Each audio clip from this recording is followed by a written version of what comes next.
이 시간 여러분 모두에게 하나님의 그 은혜가 임하시기를 주의 이름으로 축원합니다. 집을 지으려면 여러 가지 복잡한 과정이 있습니다. 집만 그냥 지어놨다고 살 수 있는 게 아니에요. 첫째, 집을 지을 땅을 구입해야 됩니다. 둘째, 건축사 사무소를 선정해야 됩니다. 셋째, 건축 설계를 해야 됩니다. 넷째, 건축 허가를 받아야 됩니다. 다섯째, 착공 신고를 하고 집을 짓기 위해서 공사를 진행해야 됩니다. 여섯째, 집 사용에 대한 사용 승인을 신청해야 됩니다. 이렇게 집을 짓는 과정이 큰 틀에서 6가지 절차이지 세부 사항을 들어가면 이보다 훨씬 더 복잡해집니다. 어쨌든 집을 지으려면 생각보다 그리 만만치 않고 훨씬 복잡하다는 거예요. 돈만 있다고 집을 지을 수 있는 게 아닙니다. 생각만 가지고 있다고 집을 지을 수 있는 게 아니에요. 의지만 있다고 집을 지을 수 있는 것도 아닙니다. 집을 지으려면 집을 짓는 건축자를 돕는 건축가를 비롯해 많은 사람이 필요합니다.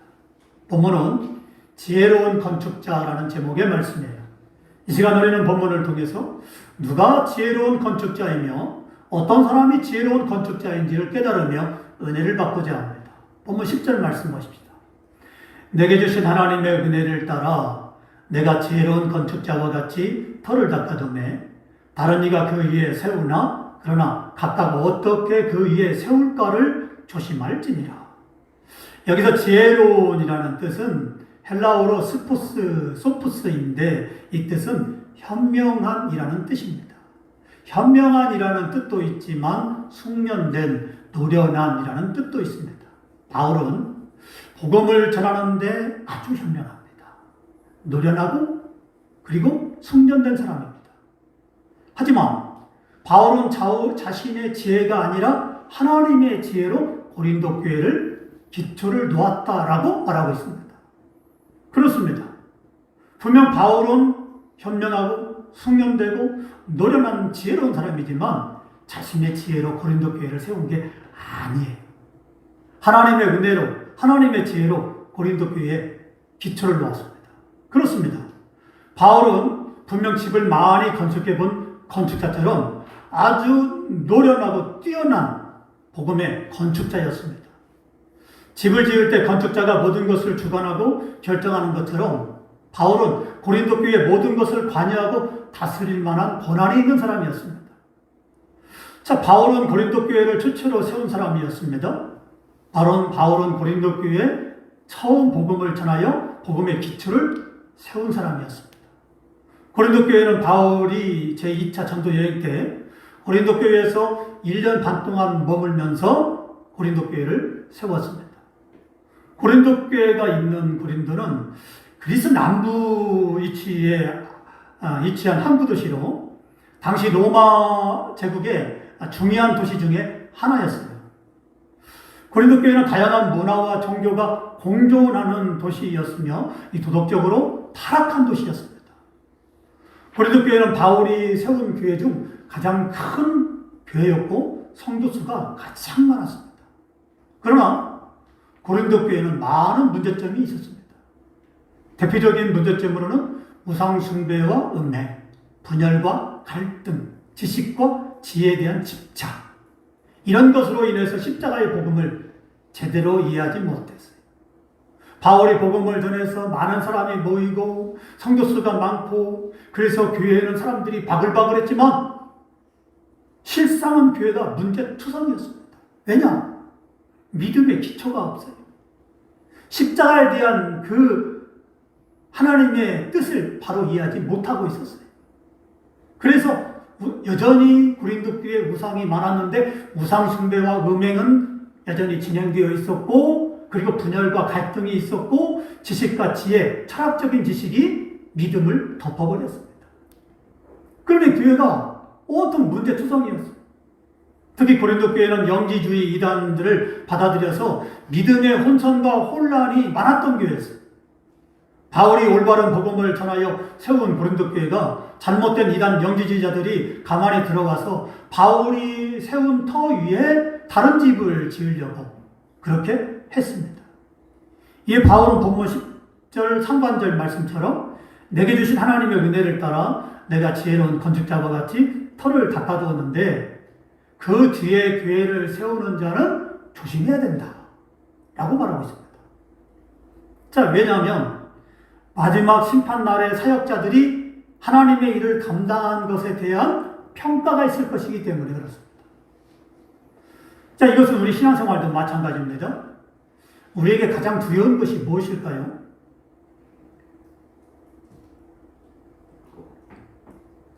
우리에게 가장 두려운 것은 마지막 날 하나님 앞에 섰을 때 하나님의 평가입니다. 사람들의 평가가 아니에요. 겉으로 볼 때 사람들이 참 저 사람은 믿음이 좋다, 기도를 많이 한다, 저 사람은 참 뛰어나다 이렇게 평가할지 모르지만 하나님은 우리의 심장과 배부를 살피시고 우리의 마음을 헤아리시는데 우리 마음속에 들어있는 믿음을 보십니다. 그렇기 때문에 하나님은 그 믿음을 보시고 마지막 때 그 사람을 평가하십니다. 그래서 우리는 지금 내가 결정하는 모든 것을 나를 위해, 나의 영광을 위해 하지 말고 먹든지 마시든지 무엇을 하든지 다 하나님의 영광을 위해 해야 됩니다. 할렐루야. 아멘. 바울은 바울이 닦아놓은 기초 위에 다른 사람이 건물을 세울 때 조심해야 되는 이유를 이렇게 말씀했습니다. 보면 11절 말씀 보십니다. 이 닦아둔 것 위에 등이 다른 터를 닦아둘 자가 없으니 이 터는 곧 예수 그리스도라. 집을 지을 때 집 짓는 용어 중에 기초가 있고 기초공사가 있습니다. 어떻게 다를까요? 기초가 다르고 기초공사가 개념 자체가 다릅니다. 기초는 말 그대로 집을 지을 수 있도록 만드는 것을 말합니다. 자, 기초는 그렇게 집을 지을 기초는 말 그대로 집을 지을 수 있는 잘 닦아놓은 터를 말합니다. 기초 공사는 그 닦아놓은 터에 집을 짓는 걸 말해요. 가령 100층짜리 건물을 짓는다고 합시다.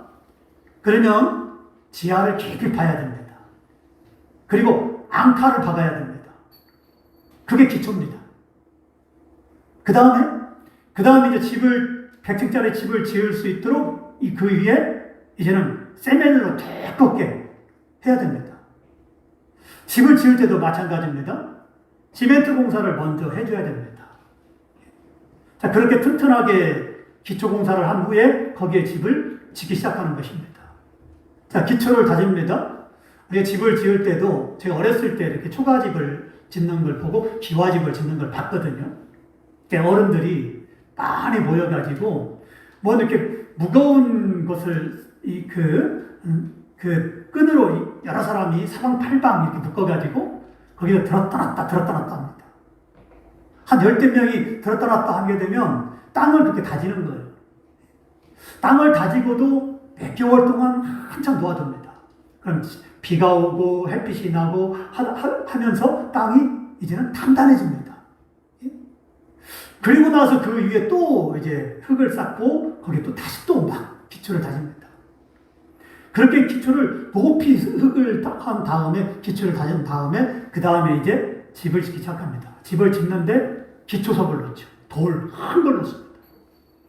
우리가 집을 지을 때도 마찬가지입니다. 지금도 집을 지을 때 그렇게 땅을 다진 다음에 그 다음에 그 위에 시멘트를 두껍게 거기에 시멘트를 이제 쌓습니다. 그렇게 시멘트를 한 다음에 그 다음에 시멘트가 단단하게 굳으면 드디어 이제 집을 세우기 시작합니다. 기둥을 세우고 그리고 집을 짓기 시작합니다. 자, 이렇게 하는 것이죠. 이렇게 튼튼한 기초 공사를 한 후에 그 다음에 집을 지어야 그 집이 튼튼합니다. 만약에 집을 기초 공사를 하지 않는다면 기초 공사가 부실하다면 집은 무너질 수밖에 없죠. 이것을 말씀과 연관시키면 바울은 예수 그리스도라는 기초 위에 단지 기초 공사를 한 것뿐입니다. 그 다음 아볼로가 수고합니다. 집을 짓는 거예요. 그 다음에 고린도 교회에 다른 사역자가 와서 수고하여서 집을 지을 것입니다. 바울은 기초 공사를 했다면 아볼로는 집을 짓는 과정을 하고 있어요. 아볼로 다음에 그 다음 사역자가 와서 또 집을 짓습니다. 자, 터는 원래 있는 것이고 터를 닦는 사람은 일꾼에 불과합니다. 그리고 그 닦은 터 위에 집을 짓는 사람도 일꾼에 불과합니다. 그러므로 집을 짓는데 제일 중요한 건 집터입니다. 집터가 없으면 집을 아예 지을 수가 없어요. 이 집터가 누구냐? 바로 예수 그리스도입니다. 바울은 이 집터 위에 기초공사를 한 것뿐입니다. 예수님이 집을 지을 수 있는 터전이고 거기에 기초공사만 한 거예요. 바울이 집의 터전을 마련한 것이 아니에요. 원래 집의 터는 예수님이 그냥 마련해 놨어요. 바울이 거기 위에 기초공사를 한 겁니다. 그러면 바울이 말씀하고자 하는 핵심이 무엇이냐? 이 터 위에 다른 터는 없다. 만일 이 터를 변질시키거나 다른 것으로 바꾸거나 다른 무엇을 더하려고 한다면 그것은 거짓이고 잘못된 것이며 반드시 하나님의 심판을 있을 것이라는 것입니다. 바울은 여기에 대해서 이렇게 말씀합니다. 갈라디아서 1장 8절 말씀에 그러나 우리가 혹은 하늘로부터 온 천사라도 우리가 너희에게 전한 복음 위에 다른 복음을 전하면 저주를 받을 것입니다. 이것은 아주 강력한 말씀입니다. 절대 타협이 없다는 말씀이에요. 바울이 전한 복음 위에 다른 복음을 절대 전할 수 없다. 이 복음은 없다. 만일 이 복음 위에 다른 복음을 전한다면 천사라 할지라도 저주받을 것이다. 라는 것입니다. 현대는 종교 다원주의입니다. 다원주의가 무엇입니까? 이 종교도 좋고 저 종교도 좋다. 저 종교도 구원이 있고 이 종교도 구원이 있다라는 것이 다원주의. 그러니까 기독교도 구원이 있고 불교도 구원이 있고 이슬람도 구원이 있고 그런 것입니다. 그게 다원주의예요. 예수님도 구원이 있고 석가모니도 구원이 있고 공자도 구원이 있고 무엇을 믿든지 똑같아. 뭐 절에 가나 교회 가나 다 천당 가고 천국 갈 수 있는 거야. 이렇게 합니다. 물론 다른 종교를 인정을 해야 되죠. 하지만 구원은 예수님 외에는 없습니다. 믿으시면 아멘. 사도행전 4장 12절은 이렇게 말씀합니다. 다른 이로서는 구원을 받을 수 없나니 천하 사람 중에 구원을 받을 만한 다른 이름을 우리에게 주신 일이 없음이라 하였더라. 아멘. 하나님은 우리에게 구원받을 만한 이름을 예수님 외에는 준 적이 없어요. 그러므로 다른 종교의 다른 사람에게 구원이 있는 것처럼 보이지만 구원이 없다 이 말이에요. 신천지에는 구원이 없습니다. 여호와 진영에도 구원이 없습니다. 통일교도 구원이 없습니다. 그들이 예수님을 믿는 것처럼 겉으로는 보이지만 실상은 그들은 예수님 믿지 않습니다. 거기는 예수님이 없어요. 거기에는 이만희가 있고 거기에는 문설명이 있고 또 거기에는 그들의 교주만 있을 뿐입니다. 그래서 영혼을 도둑질합니다. 그래서 같이 지옥불로 들어가는 거예요. 거기에 현혹되거나 미혹돼서는 안 돼요. 결단코 예수님 위에는 어떤 경우에도 구원이 없는데 바로 건전한 교회, 기독교만이 구원이 있습니다. 교회라고 해서 다 교회입니까? 십자가 세워졌다고 다 교회입니까? 그렇지 않죠. 진정한 복음이 전해지는 교회, 진정한 복음을 가진 교회, 진정한 믿음을 가진 교회만이 구원이 있다. 그 외에는 구원이 없어요. 그러면 집을 세울 것인데 무엇으로 세워야 하느냐가 중요합니다. 먼저는 터가 중요하고 그 다음은 재료가 중요합니다. 무엇으로 짓느냐가 중요한데 본문 12절은 이렇게 말씀합니다. 만일 누구든지 금이나 은이나 보석이나 나무나 풀이나 집으로 그 터 위에 세우면 그랬어요. 자, 이 말씀의 핵심은 좋은 재료로 집을 지어라 이 말이에요. 나무나 풀이나 집으로 집을 지으면 불로 태워질 때 타버리고 없어질 것이다 이 말입니다. 하지만 금이나 은이나 보석으로 집을 지으면 타지 않고 영원히 있을 것이다. 그러므로 이왕이면 가장 좋은 것으로 집을 지어라. 그렇게 하는 말씀이 그 말씀입니다. 저희 둘째 누나가 젊었을 때 본 환상이에요. 교회에서 여러 사람들과 뜨겁게 기도하고 있는데 갑자기 눈앞에 환상이 보이더랍니다. 전국에 집이 있는데 집 앞에 문패가 붙어 있더래요. 그래서 각자 하나님이 그 공력에 따라서, 그의 수고에 따라서, 그의 헌신에 따라서 집을 하나님이 허락하는데 거기 집들마다 문패가 딱 붙어 있더래요. 자, 천국에 근데 어떤 집은 크고, 어떤 집은 작고, 어떤 집은 잘 지어져 있고, 어떤 집은 초라하고, 어떤 집은 집당한 집도 있더랍니다. 저 누나가 내 집은 어디일까 이렇게 찾아보는데 애게 겨우 책상 하나만 딱 있더래요. 그래서 예수님이 말씀하시기를 너는 헌신하고 충성하고 한 것이 이 책상 하나만밖에 못했다 그러더래요. 열심히 주님을 위해서 헌신하고 충성해서 큰 집을 짓거라 그렇게 말씀합니다. 그렇습니다. 이 환상을 본 후에 저희 누나는 상급을 쌓는 일이라면 무조건 주일에 충성하고 있어요. 작은 것이 할지라도 주님을 위해서라면 내가 먼저 하겠다 합니다. 정말 열심히죠. 기왕이면 영원히 누릴 상급인데 가장 좋은 것으로 지어야 되지 않겠습니까? 세상에 좋은 집을 짓기 위해서 그렇게 많이들 욕심을 부리지 않습니까? 하지만 진짜 욕심을 낼 거는 우리가 천국의 집을 짓는 거예요. 어리석은 자는 당장 내 눈앞에 이 땅의 재물에는 관심이 있어도 하늘의 상급을 쌓는 일에는 관심이 없어요. 하지만 지혜로운 자는 밭에 감추인 보화를 발견한 농부처럼, 값진 진주를 만난 상인처럼 자신의 모든 것을 다 팔아 천국을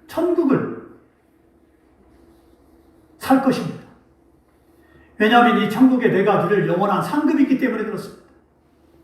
이 땅의 것은 아무리 많아도 죽음과 동시에 모두 끝나버리고 말 것입니다. 하지만 천국의 상급은 죽음과 동시에 영원히 누리게 될 것입니다. 그렇기 때문에 우리 믿음의 선배들은 하늘에 좋은 집을 짓기 위해서, 상급을 쌓기 위해서 그들은 열심히 노력했던 거예요. 이 땅의 모든 것들은 재료예요, 재료. 내가 가지고 있는 건 하늘의 집을 짓기 위한 재료예요. 그게 물질이 되었던, 시간이 되었던, 그게 내 인생이 되었던, 그게 재료란 말이에요, 재료. 우리는 그 재료를 가지고 내가 믿음으로 하늘에 집을 짓는 거예요. 그렇기 때문에 무엇에 욕심을 내야 됩니까? 이 땅의 어리석은 자처럼 욕심을 내지 말고 내가 영원히 누릴 천국의 욕심을 내야 돼요. 왜냐? 그 천국은 영원히 내가 누릴 상급이기 때문에.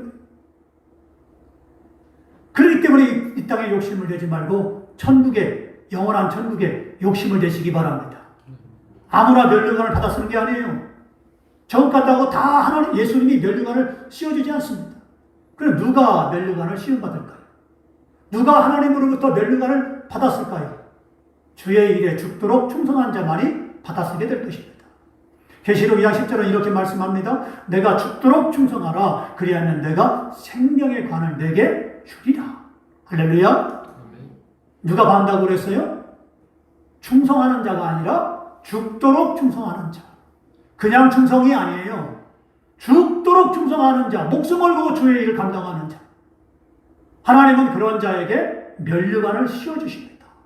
그냥 잘했다가 아니라 너는 너무나 잘했다. 너는 면류관을 쓰기에 합당하다. 모든 사람 앞에서, 모든 천군 천사 앞에서 그 사람을 하나님은 높이시고 칭찬하시고 빛나는 면류관을 씌워줄 것입니다. 누구에게? 이 땅에서 죽도록 충성한 자. 이어서 바울은 이렇게 말씀합니다. 본문 13절로 15절 말씀 보십시다. 각 사람의 공적이 나타날 터인데 그날의 공적을 밝히리니 이는 불로 나타내고 그 불이 각 사람의 공적이 어떠한 것을 시험할 것입니다. 만일 누구든지 그 위에 세운 공적이 그대로 있으면 상을 받고 누구든지 그 공적이 불타면 해를 받으리니 그러나 자신은 구원을 받되 불 가운데서 받은 것 같으리라. 여기서 그날은 마지막 날 예수님이 다시 오는 날을 말합니다. 이날에는 사람이 무엇으로 집을 지었는지, 잘 지었는지, 못 지었는지 그대로 다 드러나게 될 것입니다. 그리고 주님의 평가가 있을 것입니다. 집을 짓는데 터가 중요하고 재료가 중요합니다. 그 다음에는 공적이 중요합니다. 여기서 공적은 헬라어로 에르곤인데 그 뜻은 수고입니다. 재료가 중요합니다. 좋은 재료로 집을 지어야 됩니다. 하지만 여기에 수고와 정성이 들어가야 됩니다. 아무리 재료가 좋아도 아무렇게나 집을 지어보세요. 그 무너지죠. 비가 셉니다. 그러니까 집을 지을 때는 이왕이면 좋은 재료를 가지고 수고와 정성이 들어가야 돼요. 내 정성과 수고가 들어가야 합니다. 남에게 맡겨서는 안 됩니다. 내가 기도해야 됩니다. 내가 열심을 내야 됩니다. 내 정성이 들어가야 돼요. 그래, 교회도 역시 마찬가지로 내가 정성이 들어가야 되고 내가 열심히 있어야 되고 내 손때가 묻어야만 내 교회가 되는 거예요. 내 헌신이 있어야 돼요. 교회를 위해서 헌신도 않고 아무것도 않고 하면 내 교회가 안 돼요. 근데 교회에 많은 터를 쌓고 정성과 마음과 수고와 열심히 땀을 흘려서 교회를 세우고 섬기면 설령 목사님이 당신 나가라 한다 할지라도 못 나갑니다. 절대 못 나갑니다. 왜냐하면 내가 드린 게 얼마인데, 내가 땀을 흘린 게 얼마인데, 내가 정성을 들인 게 얼마인데, 내가 기도한 게 얼마인데 목사님 섭섭하게 그런 말씀하십니까? 저는 죽어도 못 나갑니다 하고 말합니다. 이게 진짜죠. 이게 진짜 믿음이라는 거예요. 왜냐? 내 정성이 들어갔잖아요. 그리고 내 정성이 들어간 집, 내 수가 들어간 집, 내 피땀이 들어간 집은 내 집이에요. 절대 그 집은 팔 수가 없습니다. 바로 이렇게 지어야 그 집이 튼튼하게 지을 수 있습니다. 어디에? 천국에. 할렐루야. 천국에 집을 지어라 이 말이에요. 집은 잘 지어야 됩니다. 그래야 비가 새지 않습니다. 무너지지 않습니다. 그런데 집을 대충 지어보세요. 어떻게 되겠습니까? 비가 새고 얼마 가지 않아서 무너지게 됩니다. 그래서 우리는 주의 일에 정성을 다해야 되고 충성해야 되고 가장 좋은 것으로 하나님께 드려서 천국의 집을 지어야 됩니다. 이 땅의 것은 천국의 집을 짓는 재료입니다. 그러므로 할 수만 있다면 이 땅에 좋은 재료를 가지고 가장 비싼 재료를 가지고 천국에 튼튼하고 아름다운 집을 지으시기를 바랍니다. 내 집은 잘 짓고 내 집은 어디가 부서지고 새지는 않는지 돌보면서 교회는 짓지 않고 돌보지 않는다면 어떻게 되겠습니까? 우리는 주의 일에 정성을 들여야 합니다. 정성을 다해야 됩니다. 왜냐하면 우리는 천국에서 영원히 살기 때문에 그렇습니다. 내 집을 짓는 것이 먼저가 아니라 하나님을 짓는 것이 먼저입니다.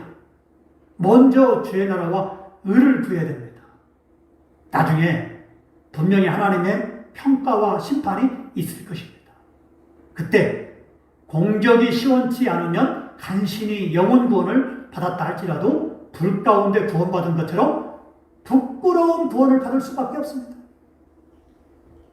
그러나 공적을 많이 쌓으면 좋은 집을 지으면 그날에 얼마나 영광스럽겠으며 얼마나 자랑스럽겠으며 얼마나 하나님의 칭찬이 있겠느냐. 그러므로 부끄러운 구원이 아니라 영광스럽고 자랑스러운 구원을 받는 저와 여러분 되기를 주의 이름으로 축원합니다.